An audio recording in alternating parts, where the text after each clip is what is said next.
है। तो आज का टॉपिक हमारे पास है, मैं नोटपैड पे भी टाइप कर लेता हूँ जो बोर्ड पे समझाया था। हमारे पास टॉपिक है कॉन्स्टेंट्स का। ठीक है, जिसमें हमें हमें मिलती है कुछ कीज, और जो कीज होती है वो लगाई जाती है एनटीडी के अंदर।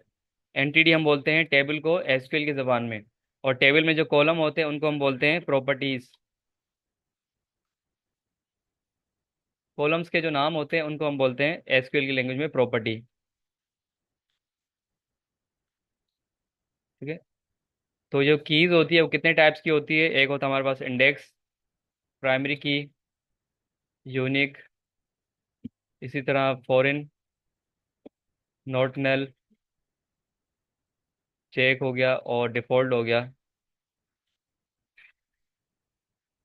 ठीक है, तो ये कुछ कीज होती है। इंडेक्स की पहले बात की जाएगी, इसका काम क्या होता है। इंडेक्स हमारे पास उस काम आती है फास्ट के लिए। और रिकॉर्ड जो आपका होता है वो सॉर्ट हो जाता है एक तरह का, मतलब आपके पास एक टेबल पूरी बनी हुई है, उसमें बहुत सारा रिकॉर्ड आपके पास इंसर्टेड है। और आप जब उसको फेच करना चाह रहे हो यानी देखना चाह रहे हो तो उस वक्त थोड़ा टाइम लगता है उस रिकॉर्ड को देखने में, क्योंकि वो तरतीब से सेट नहीं होता। उसको बोलते हैं उस अगर आप चाह रहे हो कि वो तरतीब से बने, एक पूरी मैनेज होके निकले, तो उसके लिए हम इंडेक्स की लगाते हैं ताकि आपका रिकॉर्ड पूरा एक प्रॉपर से निकले, फास्ट बन जाए। और उसका सही से आप देख लो इसको। ठीक है, इसमें लग जाता है क्लस्टर्ड इंडेक्स। क्लस्टर्ड इंडेक्स उसका बन जाता है जिससे आपका रिकॉर्ड फास्ट हो जाता है। अदरवाइज जो होता है वो नन क्लस्टर्ड इंडेक्स होता है। उसके बाद हमारे पास प्राइमरी की होती है। प्राइमरी की यूज़ की जाती है किसी भी टेबल में किसी भी एक कॉलम पे लगाते हैं हम, ताकि वो एक यूनिक कॉलम बन जाए। यूनिक कॉलम होता है और एक दफ़ा भी नल एक्सेप्ट नहीं करता।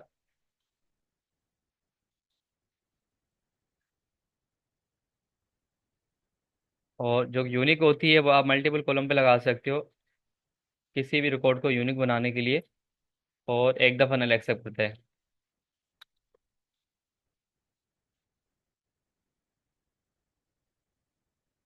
Accept null. आगे क्या लिखें?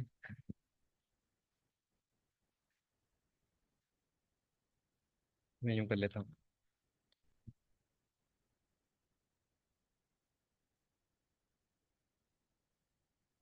ठीक है, तो आप यूनिक की लगाओगे तो एक दफ़ा आपके पास वो नल एक्सेप्ट होगा।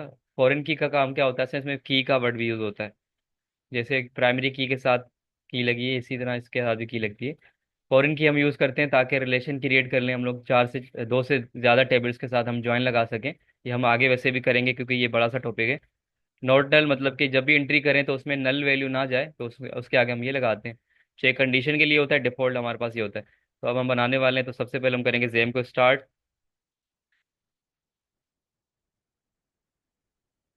स्टार्ट और स्टार्ट। अच्छा, आज हम ये भी सीखेंगे कि इसका पोर्ट कैसे चेंज होता है। बाजू का हमारे पास जो एटी पोर्ट होता है वो किसी और पे भी चलता है, क्योंकि जो एटी पोर्ट ज़्यादातर यूज़ होता है वो स्काइप के ऊपर यूज़ होता है।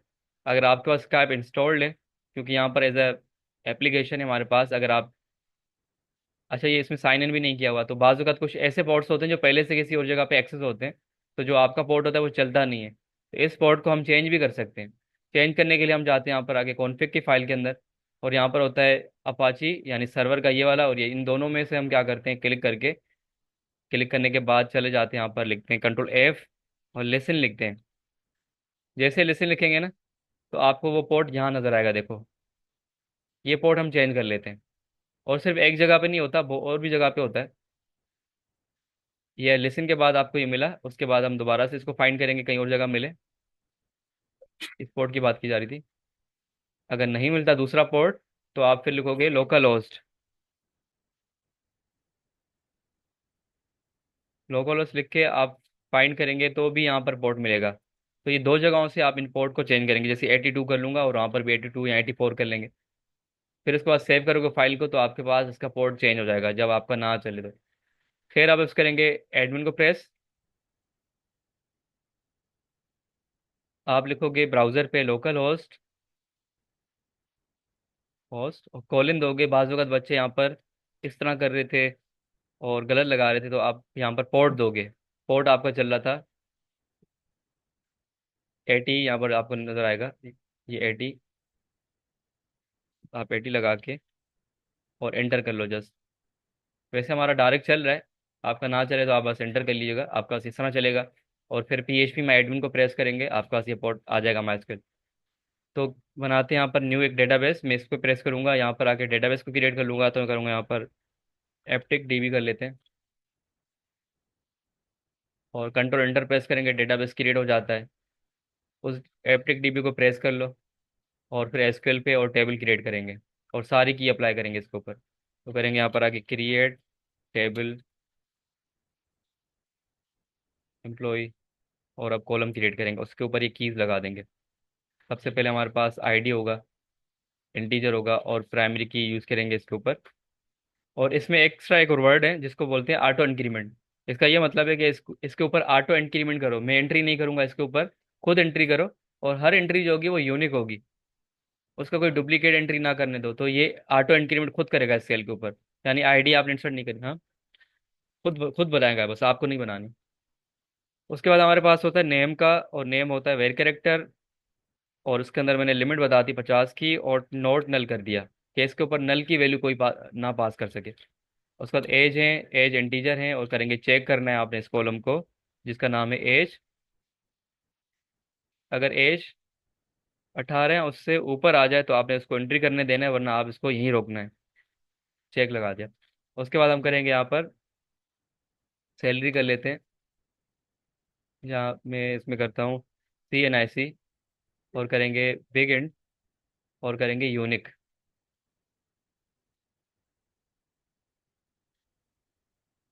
यूनिक लगाते हैं।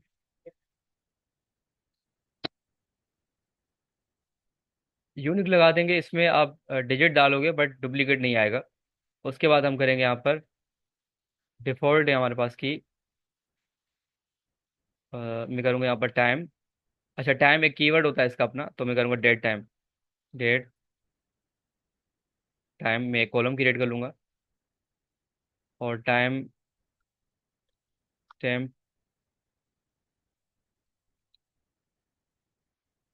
टाइम स्टैम्प जो होता है इसका डेटा टाइप होता है। और करेंगे डिफ़ॉल्ट की, और उसके अंदर हम करेंगे करंट टाइम, ये लगा देंगे। मैं करंट टाइम इसके अंदर चाह रहा हूँ, और वो डिफ़ॉल्ट जाएगा, इसका डेटा टाइप टाइम स्पेंड है। तो कुछ तरह मैं टेबल क्रिएट कर लूँगा, कोई और की रहेगी वो फॉरेन की रहती है जो कि अलग से लगती है। बाकी इंडेक्स जो होती है अगर आप प्राइमरी की लगा लेते हो तो इंडेक्स की नीड नहीं पड़ती, क्योंकि वो फास्ट के लिए होता है यूज़। तो अगर आप प्राइमरी की यूज़ करोगे तो ये आपका वही काम हो जाएगा। जैसे कंट्रोल इंटर प्रेस करूंगा, टेबल हमारी जनरेट हो जाती है, देखो। अब उसी टेबल में डेटा एंट्री करेंगे, तो मैं आऊँगा यहाँ पर एम्प्लॉय की टेबल पे क्लिक, और उसके बाद फिर करेंगे एसक्यूएल पे। और यहाँ पर हमारे पास जो बटन आ गए इसको प्रेस करेंगे इंसर्ट। अब इंसर्ट के दौरान हमारे पास जो कॉलम है कुछ हटाए जाएंगे, जैसे आईडी हटाई जाएगी। अगर आप ना भी हटाओगे तो मसला नहीं है, फिर उसकी जगह पे आप जस्ट नल पास करोगे। ये वैल्यूज़ है हमारे पास। डेट टाइम खुद जाएगा, हटा दिया मैंने। आईडी खुद जाती है, वो भी हटा दी मैंने। अगर आप रखेंगे तो फिर नीचे नल देना पड़ेगा। उसके बाद जो दो कॉलम आपने हटाए यहाँ से भी हटा दो। अब आपने नेम बताना है, तो यहाँ पर फिलहाल के तौर पे नाम नाम पास पास करता हूँ मैं, एहतशाम। और उसके बाद उसकी एज, क्योंकि एज हमारे पास जो होती है वो डिजिट वाइज होती है, तो सिंगल कोट्स हटा के आप यहाँ पर करोगे 18 साल। और CNIC डिजिट वाइज है, तो मैं यहाँ पर करता हूँ 862790। इस तरह एंट्री कर लेता हूँ। अच्छा, आपको बताया कि सिंगल रो इंसर्ट करने के लिए हम लोग यूँ करते हैं। अगर आप चाह रहे हो कि मल्टीपल रोज इंसर्ट हो, तो उसके लिए फिर आप इस वाली क्यूरी को इस तरह में लिख सकते हो। ये वाली क्यूरी तो हमारी हो गई। एक से ज़्यादा एंट्री करना चाह रहे हो एक ही टाइम के ऊपर, तो आप यहाँ पर कॉमा दोगे, और इसको आप यूं कॉपी करके लेके जाओगे, तो आप एक से ज़्यादा भी एंट्री करवा सकते हो। जैसे कि एक ही टाइम पे 10 एंट्री करवा रहा हूँ, तो आपने एडिट करके इसको यूं करके कंट्रोल एंटर करोगे, तो एक ही टाइम पे 10 लोगों का रिकॉर्ड भी जा सकता है। और लास्ट में बस सेमी कोलन दे दो। सिंगल एंट्री करने के लिए आपको एक ऐसी लाइन लिखनी पड़ेगी जैसे मैंने ऊपर लिख के दिखाई दी।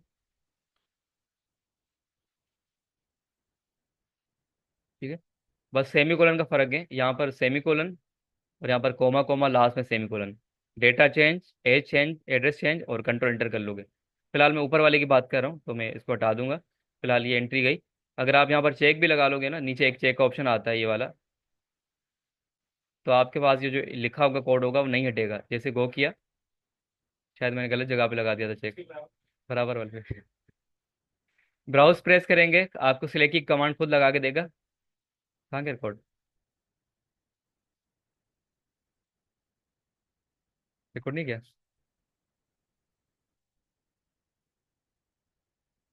सर, सेकंड पे लगा दिया मैंने, और ई कॉलम हटा दिया मैंने।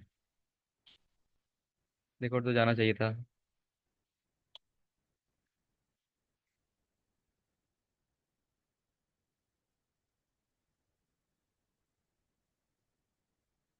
कोई और नाम लिखते हैं।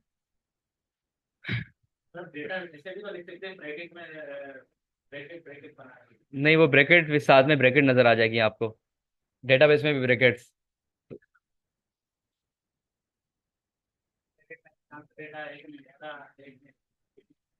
हाँ ऐसे करा था, बट अभी फिलहाल हम चेक करेंगे कीज को ना, तो जिसकी वजह से मैंने इस तरह किया। कीज को चेक करेंगे। अब करूंगा मैं कंट्रोल एंटर, और रिकॉर्ड शायद चला गया होगा। चला गया, ब्राउज करते हैं। तो देखो एंट्री हो गई है, क्योंकि मैंने वैलिड रिकॉर्ड दिया। अब डुप्लीकेट किया जाएगा। अच्छा, आपको पता है कि 2 नंबर क्यों आया? क्योंकि पहले जो रिकॉर्ड था वो जनरेट हो चुका था, बट डेटाबेस में एरर आ गया, तो उसने फिर स्विच कर लिया अगले रिकॉर्ड की तरफ, क्योंकि प्राइमरी की बिल्कुल स्ट्रांग होती है। अगर कोई भी गलती होगी तो फिर कोई बंदा आके इसको हैक कर लेगा। तो वो ऑटो जनरेट करती जाएगी, आगे होती जाएगी, चाहे एरर आ जाए तो उसको स्किप करके आगे जनरेट करेगा अपने रिकॉर्ड को। तो प्राइमरी का ये भी फायदा होता है कि आपका जो रिस्क होता है वो कम हो जाता है। वो बस ये, क्योंकि आईडी जो होती है वो एज अ डेवलपर के लिए होती है, और डेवलपर सिर्फ अपने लिए यूज़ करता है, शो नहीं कराता। ये जो डेटाबेस में शो होता है, आपका डिफॉल्ट टाइम भी चला गया, आपकी ये सारी चीज़ें गई। अब हम करेंगे इसको दोबारा record inter. Same record inter करेंगे, देखो सारी चीज़ें सेम है इसके अंदर, मतलब नाम भी सेम रखा, पर नाम को हम करेंगे नोट नल। मैं नल पास कर दूंगा इसकी जगह पे। एज हमारे पास जो होगी वो कम होगी, मैं 14 करता हूँ। और NIC वही है। अब करेंगे कंट्रोल इंटर, तो नीचे एरर मिला, कॉलम नेम के नॉट बी नल। पहले वाले पे नल आप नहीं लिख सकते, चलो नल को हटाते हैं हम लोग, और यहाँ पर कर लेंगे एहतशाम कर लिए, चलो। अब हम एज पे देखिएगा, रुकेगा मैं, लगते हैं तक। इस पे था ना, कंट्रोल इंटर प्रेस करेंगे, दोबारा से एरर मिला कि कॉन्स्टेंट्स को इस्तेमाल किया गया है, एम्प्लॉय के अंदर जो एज है वो नहीं यूज़ कर सकते आप। एप्टिक डीबी के अंदर एम्प्लॉय की टेबल में एज वाला जो कॉलम है वो फेल्ड हो गया है, क्योंकि कॉन्स्टेंट्स का इस्तेमाल किया गया है। और क्या किया है मुझे पता है, मैंने यूज़ किया है यहाँ पर आके कंडीशन कि 14, 18 उससे ऊपर वाली वैल्यू जाए, तो चलो मैं 20 कर लेता हूँ। उसके बाद डुप्लीकेट पे इंटर मसला करेगा, देखिए कंट्रोल इंटर, दोबारा से उसने एरर दिया कि डुप्लीकेट एंट्री, ये वाली एंट्री डुप्लीकेट हो रही है CNIC के कॉलम पे, आप ये चेंज कर लो। तो इसके आगे अब रखा जाएगा एक और नंबर, और आप कंट्रोल इंटर प्रेस करेंगे तो एंट्री उसने करने दे दी, आपकी एंट्री सक्सेस हो गई है। और जब इसको देखेंगे तो आपके पास यहाँ पर नंबर आ गया, देखो। और क्योंकि बहुत सारे एरर आ गए थे, तो प्राइमरी की ऑटोमेटिक जनरेट होती है, वो खुद चलती जाती है, तो उसको लास्ट वाला नंबर मिला, उसमें रिकॉर्ड उसने दे दिया, बाकी बीच में उसने स्किप कर लिया। तो ये कीज होती है, समझ में आई कीज? अब हम असाइनमेंट चेक करें। ये आपका असाइनमेंट था, एम्प्लॉय के अंदर।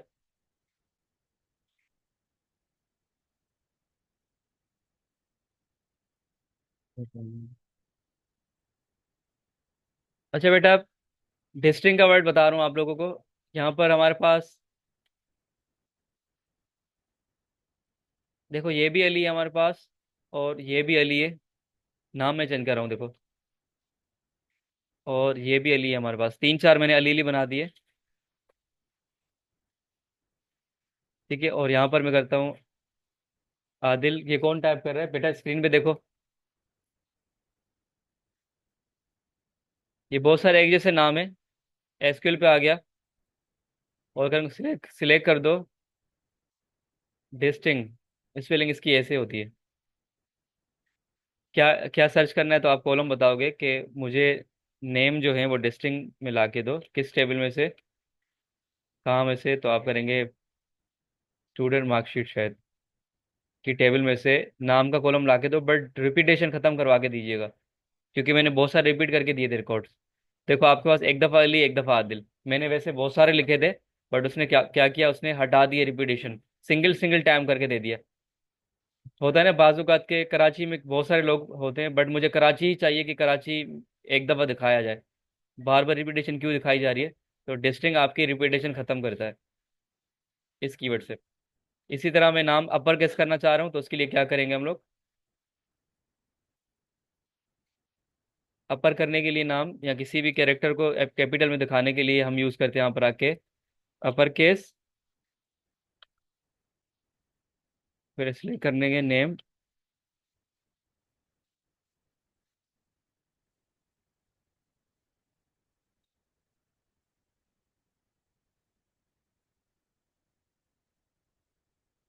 Student marksheet.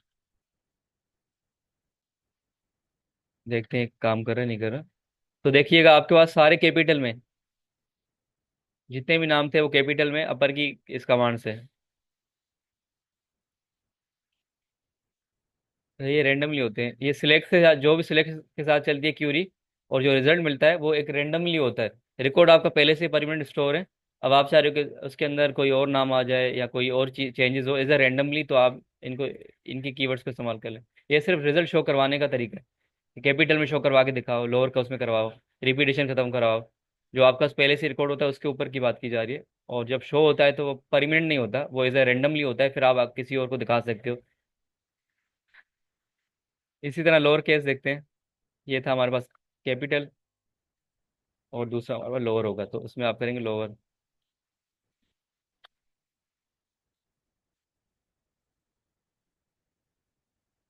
ऊपर कैपिटल और नीचे लोअर केस। और आप चाह रहे हो कि इनको नाम भी मैं खुद दूं एज अ एलियास के तौर पे कॉलम को।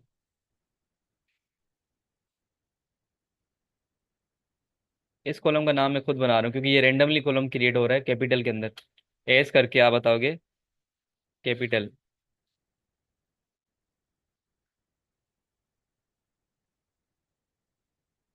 और दूसरा कॉलम लोअर के अंदर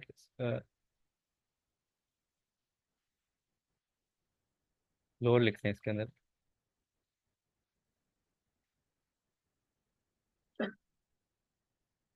एलियास की मदद से आपने इनके नाम भी चेंज कर दिए, कैपिटल नेम्स रेंडमली आपके पास दिखाए जा रहे हैं, जस्ट ये आपके पास कॉलम का असल नाम नहीं था। और इसी तरह आपके पास यहाँ पर आ रहे हैं लोअर नेम्स, जो कि रेंडमली आपको ने जनरेट कर दिए एलियास का इस्तेमाल किए हुए।